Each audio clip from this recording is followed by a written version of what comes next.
السلام علیکم، بسم اللہ الرحمن الرحیم۔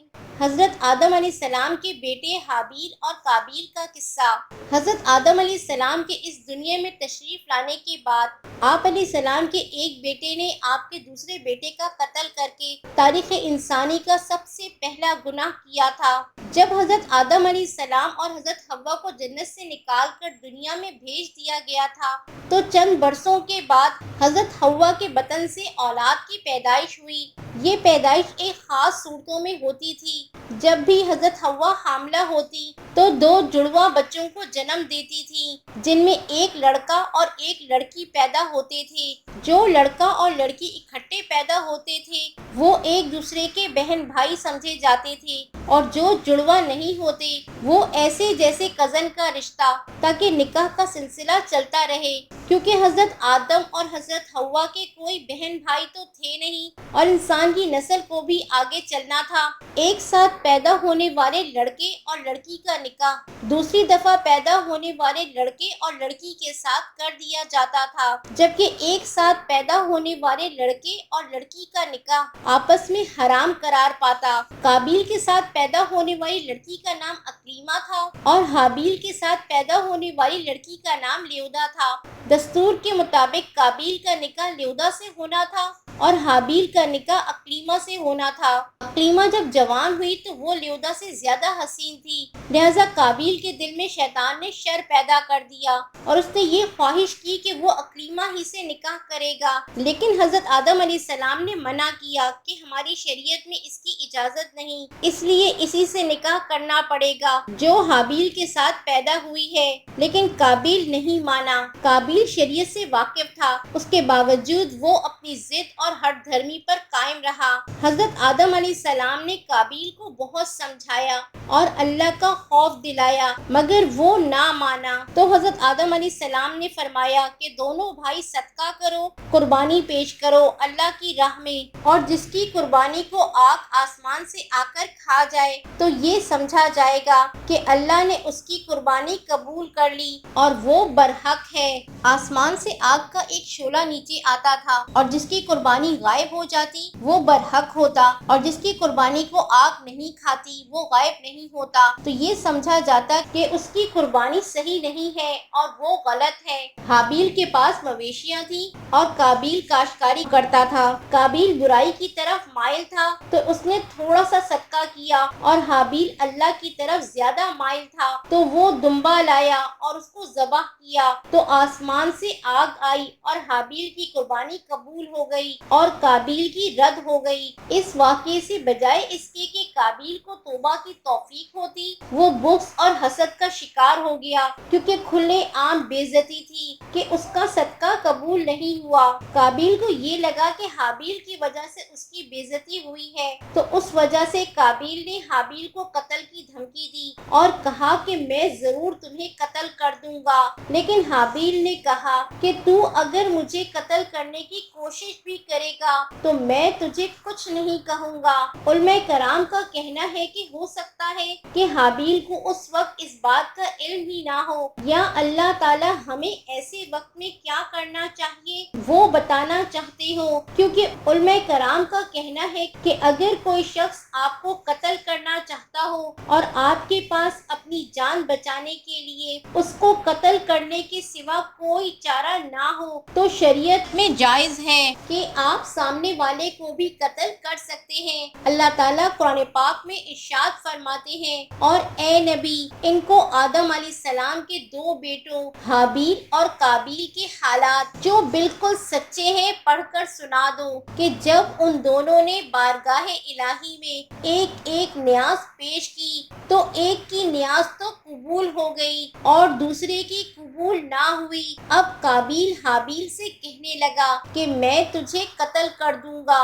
اس نے کہا کہ اللہ پرہیزگاروں ہی کی نیاز قبول فرمایا کرتا ہے۔ سورہ مائدہ آیت 27۔ اگر تو مجھے قتل کرنے کے لیے مجھ پر ہاتھ چلائے گا تو میں تجھ کو قتل کرنے کے لیے تجھ پر ہاتھ نہیں چلاؤں گا، مجھے تو رب العالمین سے ڈر لگتا ہے۔ سورہ مائدہ آیت 28۔ میں چاہتا ہوں کہ تو میرے گناہ کو بھی سمیٹ لے اور اپنے گناہ کو بھی، پھر تو اہل دوزخ میں سے ہو جائے اور ظالموں کی یہی سزا ہے۔ سورہ مائدہ آیت 29۔ آخر اس کے یعنی قابیل کے نفس نے اس کو اپنے بھائی کے قتل ہی کی ترغیب دی تو اس نے اسے قتل کر دیا، پھر خسارہ پانے والوں میں ہو گیا۔ سورہ مائدہ آیت 30۔ اب اللہ نے ایک کوا بھیجا جو زمین کریدنے لگا تاکہ اسے دکھائے کہ اپنے بھائی کی لاش کو کیسے چھپائے۔ کہنے لگا، ہائے کم بختی، مجھ سے اتنا بھی نہ ہو سکا کہ اس کوے جیسا ہی ہوتا کہ اپنے بھائی کی لاش چھپا دیتا، پھر وہ پشیمان ہو گیا۔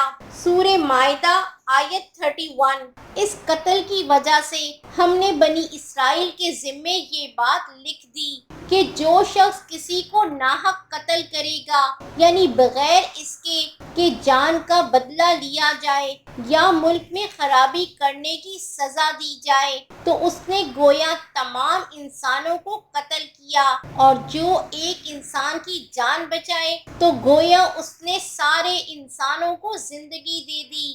اور ان لوگوں کے پاس ہمارے پیغمبر روشن دلیلیں لا چکے، پھر اس کے بعد بھی ان میں بہت سے لوگ ملک میں زیادتیاں کرنے والے ہیں۔ سورہ مائدہ آیت 32۔ جو لوگ اللہ اور اس کے رسول سے لڑائی کریں اور ملک میں فساد کرنے کو دوڑتے پھریں، ان کی یہی سزا ہے کہ بری طرح قتل کر دیے جائیں یا سولی چڑھا دیے جائیں، یا ان کے ایک ایک طرف کے ہاتھ اور ایک ایک طرف کے پاؤں کاٹ دیے جائیں یا ملک سے غائب کر دیے جائیں۔ یہ تو دنیا میں ان کی رسوائی ہے، اور آخرت میں ان کے لیے بڑا بھاری عذاب تیار ہے۔ سورہ مائدہ آیت 33۔ پھر جو شخص گناہ کے بعد توبہ کر لے اور نیکوکار ہو جائے تو اللہ اس کو معاف کر دے گا۔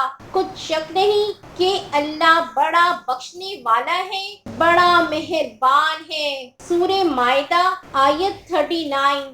اے ایمان والو، اگر کوئی تم میں سے اپنے دین سے پھر جائے گا تو اللہ ایسے لوگ پیدا کر دے گا جن کو وہ دوست رکھے اور اسے وہ دوست رکھے، اور جو مومنوں پر نرمی کرنے والے اور کافروں پر سختی کرنے والے ہوں، اللہ کی راہ میں جہاد کریں اور کسی ملامت کرنے والے کی ملامت سے نہ ڈریں۔ یہ اللہ کا فضل ہے، وہ جسے چاہتا ہے دیتا ہے، اور اللہ بڑی کشائش والا ہے، سب کچھ جاننے والا ہے۔ سورہ مائدہ آیت 54۔ جب قابیل نے حابیل کو قتل کیا تو اس سے پہلے اس کا رنگ سفید تھا۔ اس قتل کے بعد اس پر پھٹکار پڑی اور اس کا سارا جسم کالا ہو گیا۔ اس وقت حضرت آدم علیہ السلام حج کے لیے مکہ گئے ہوئے تھے۔ جب حضرت آدم علیہ السلام مکہ سے واپس آئے اور حابیل کو نہ پایا تو اس کو بہت تلاش کیا مگر وہ نہ ملا۔ لوگوں سے پوچھنے لگے تو لوگوں نے جواب دیا کہ حابیل کچھ دنوں سے غائب ہے۔ حضرت آدم علیہ السلام نے حابیل کے صدمے میں کھانا پینا اور سونا سب ترک کر دیا اور دن رات حابیل کے غم میں رہنے لگے۔ روایتوں میں آتا ہے جب حابیل قتل ہو گیا تو 7 دن تک زمین میں زلزلہ رہا۔ حضرت آدم علیہ السلام کو جب اس قصے کا پتہ چلا تو حضرت آدم علیہ السلام نے قابیل کو اپنے دربار سے نکال دیا۔ پھر قابیل یمن کی سرزمین عدن میں لوط کے علاقے میں جا بسا۔